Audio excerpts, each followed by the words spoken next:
This story is about four explorers who entered an uncharted part of the Amazon rainforest, but only two of them ever came back. So let's start the story. People always ask me why I refuse to talk about the Amazon rainforest. I usually smile, change the subject, and tell them it was just another failed expedition. The truth is much darker than that. If I told people what really happened, they would either laugh, or never sleep again.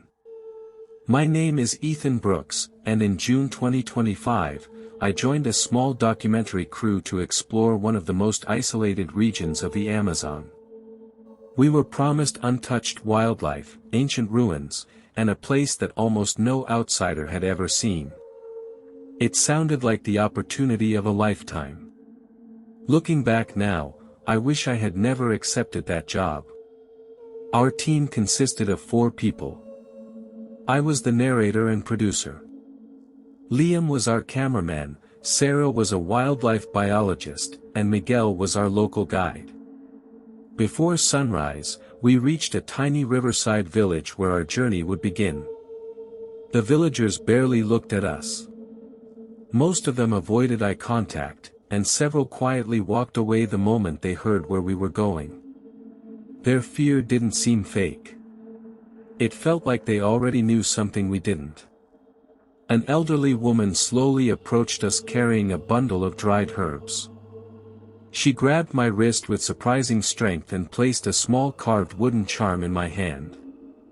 Then she whispered, "If the jungle speaks, don't answer." I smiled politely, assuming it was just another local legend told to frighten visitors. Miguel didn't smile. Instead, he quietly hung a similar charm around his own neck and checked the sky as if he were already expecting trouble. Before we climbed into the boat, he looked at all of us and spoke in a calm but serious voice. "After sunset, never follow a voice you recognize. Even if it sounds like your best friend, keep walking." None of us believed him. The boat ride lasted almost 4 hours. As we traveled deeper into the Amazon, the river grew narrower, and the sunlight struggled to break through the thick canopy above us. The air felt heavier with every passing mile. Even the sounds of birds slowly disappeared, replaced by an uncomfortable silence that made the jungle feel abandoned. Miguel kept checking the shoreline, as if he expected someone, or something, to be watching us from the trees. By late afternoon, we reached a small clearing and unloaded our equipment. We decided to set up camp before sunset. Liam immediately began filming the surrounding forest while Sarah searched for animal tracks nearby. Everything looked completely normal, but Miguel refused to move more than a few steps away from the campfire. When I asked him why he seemed so nervous, he pointed toward a group of massive trees covered with strange symbols carved into their trunks. "Those weren't made by the tribes," he said quietly. "Then who made them?" I asked. Miguel didn't answer. Instead, he walked over to one of the trees and touched the fresh carving with his fingertips. "It wasn't here last month." A cold chill ran down my spine.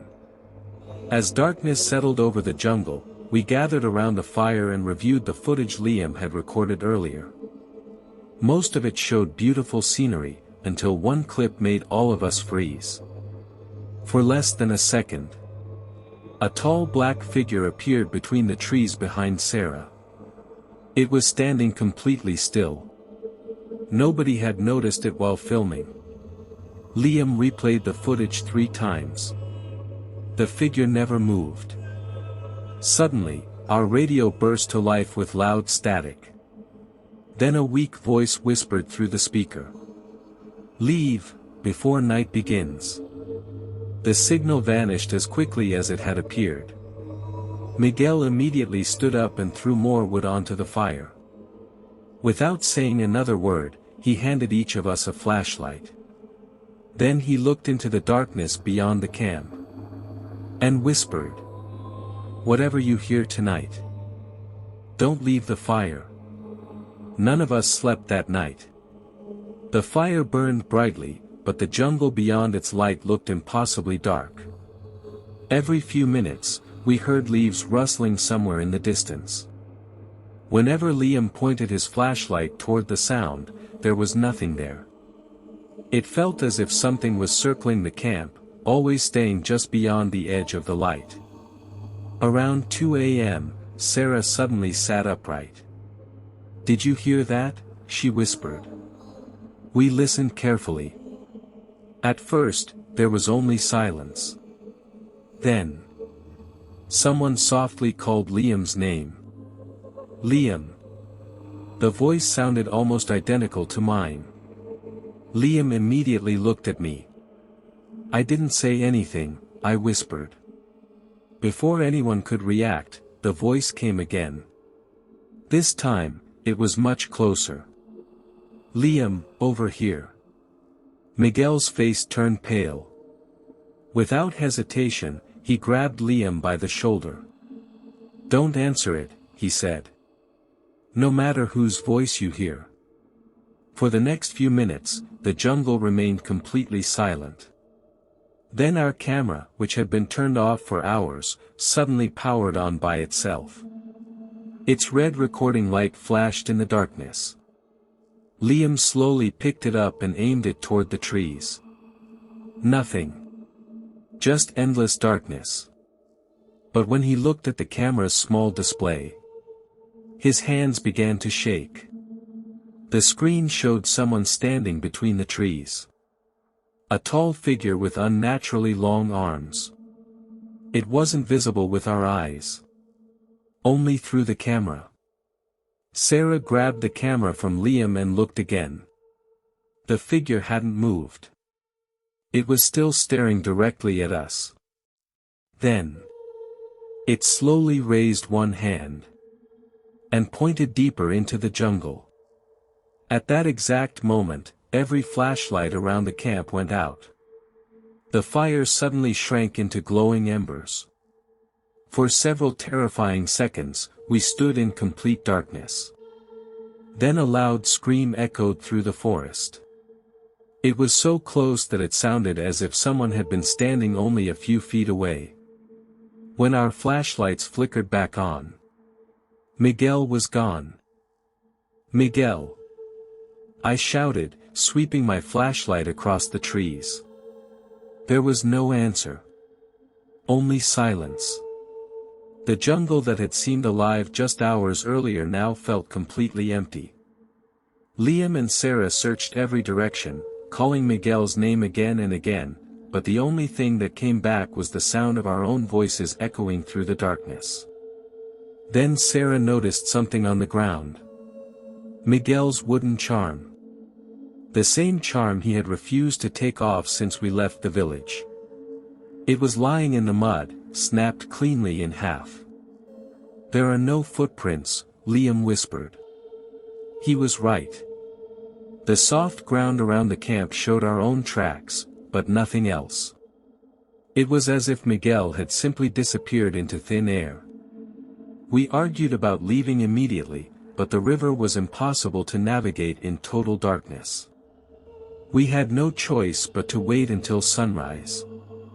None of us spoke for the rest of the night. When the first rays of sunlight finally reached the forest floor, we packed our equipment and began searching for Miguel. Less than an hour later, we found something even stranger. Hidden behind a wall of thick vines stood the remains of an ancient village. Dozens of small wooden huts had collapsed long ago, but enormous stone statues still stood untouched. Every statue had the same blank face, and every pair of carved eyes pointed toward the center of the village. The air felt unnaturally cold. Sarah knelt beside one of the statues and brushed away years of dirt. Symbols were carved into the stone. They matched the markings we had seen on the trees the day before. Liam quietly lifted his camera and started recording. As he slowly turned toward the largest statue, he suddenly stopped breathing. Someone was standing behind it. A motionless figure. completely covered in black mud. Its face couldn't be seen. For several long seconds, it didn't move. Then, it tilted its head and smiled. At that exact moment, every bird in the jungle exploded into the sky at once. And the figure vanished without making a single sound. None of us said a word. The figure had disappeared so quickly that it almost felt impossible. Liam replayed the footage on his camera, hoping it had been an illusion. It wasn't. For 3 full seconds, the strange figure stood behind the statue, staring directly at us before smiling and vanishing without leaving a single footprint. "We need to leave," Sarah whispered. Miguel had warned us never to stay after sunset. Now he was gone, and whatever had taken him was still somewhere in the jungle. As we hurried back toward the river, I noticed something nailed to a massive tree. It was an old leather journal. The cover had nearly rotted away, but one sentence was still readable. "If you're reading this, you're already too late." Inside were dozens of faded pages written by an explorer named Richard Hale in 1987. He described hearing voices that perfectly copied his teammates. He wrote about people wandering into the forest after hearing their own names. Most of them were never seen again. The final page was stained with dried blood that it read. "It doesn't kill immediately. It follows. It waits until you trust the voice. Never look into. It doesn't kill immediately. It follows. It waits until you trust the voice. Never look into its eyes." A loud whistle echoed through the trees. The exact same whistle we had heard the night before. Then another. This one came from behind us. Liam slowly turned around. There was nobody there. Suddenly, Sarah froze. "Ethan," she whispered. I looked at her. Her face had turned completely pale. She was staring past me. I slowly looked over my shoulder. Standing less than 20 feet away was Miguel. He looked completely normal. He smiled at us. Then he spoke in a calm voice. "I found the river. Follow me." Relief rushed through Liam. He immediately stepped forward. Before I could stop him, Sarah grabbed my arm so tightly it hurt. With tears in her eyes, she whispered, "Don't move. Miguel's shadow is facing the wrong direction." Sarah's warning echoed in my head. Liam finally looked down, and the relief on his face vanished instantly. The thing standing in front of us still looked exactly like Miguel, but its shadow stretched toward the sun instead of away from it. For several terrifying seconds, none of us moved. The creature remained perfectly still, smiling at us with an expression that didn't belong on any human face. Then, without blinking, its lips slowly stretched wider and wider until the corners of its mouth almost reached its ears. The skin around its face cracked open, revealing rows of tiny black teeth hidden beneath. "You should have followed me," it whispered. Its voice sounded exactly like Miguel's, but there was something else beneath it, dozens of voices speaking at the same time. Sarah grabbed my arm so hard it hurt. "Run!" The 3 of us turned and sprinted through the jungle without looking back. Thick branches whipped across our faces as we forced our way through the endless trees. Behind us, we heard slow footsteps. Not running. Walking. No matter how fast we moved, those footsteps stayed the same distance behind us, as if the creature already knew exactly where we were going. After nearly 10 exhausting minutes, we finally reached the river. "Our boat!" Liam shouted. Relief flooded through all of us. The boat was still tied to the shore exactly where we had left it. Liam jumped inside first while Sarah untied the rope. I pushed the boat toward the water with everything I had. Then, Someone quietly called my name. Ethan. It was my father's voice. My father had died 5 years earlier. Every muscle in my body froze. The voice sounded so real that I almost turned around. Then I remembered the old woman's warning.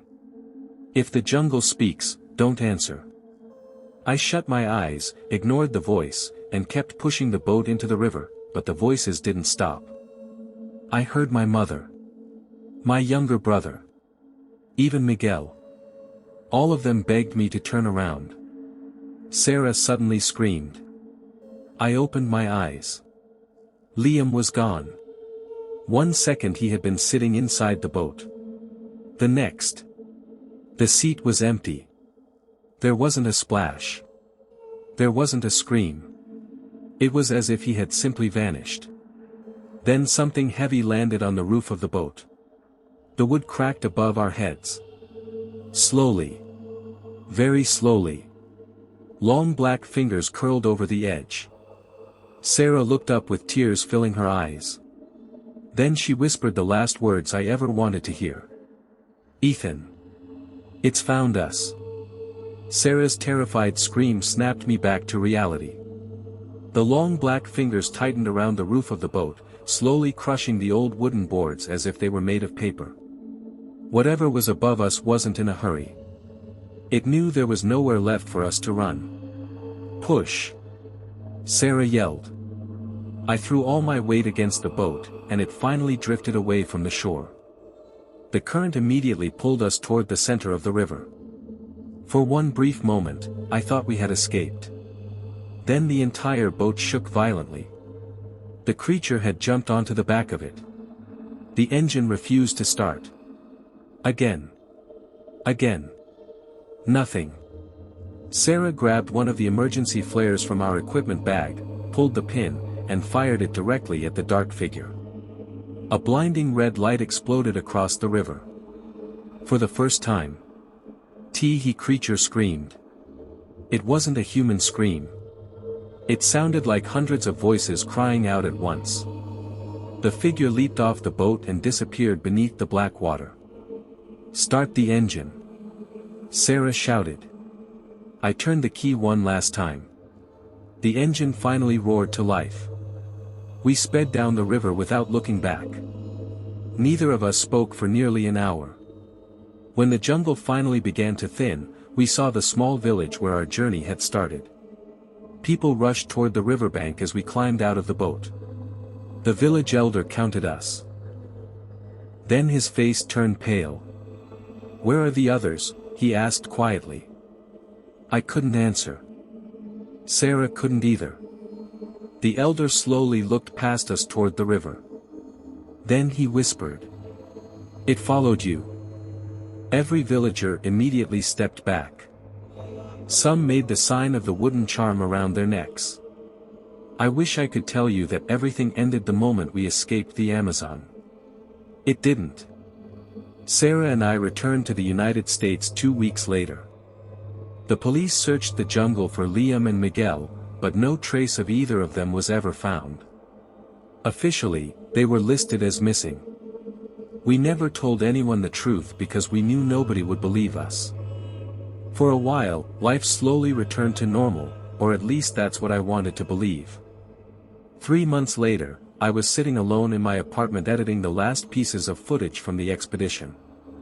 Most of the files had somehow become corrupted, leaving only a few short clips behind. One video still played perfectly. It showed our boat drifting away from the riverbank. Sarah and I were sitting exactly where I remembered.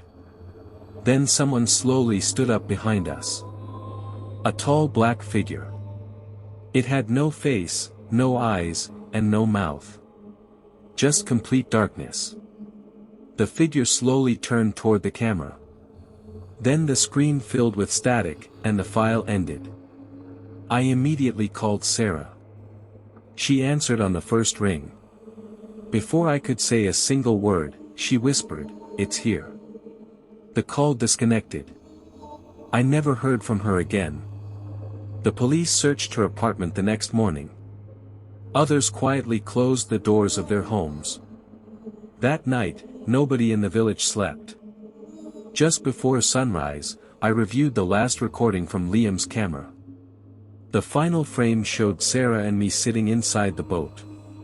But behind us, there was someone else. Standing silently at the back of the boat. Smiling.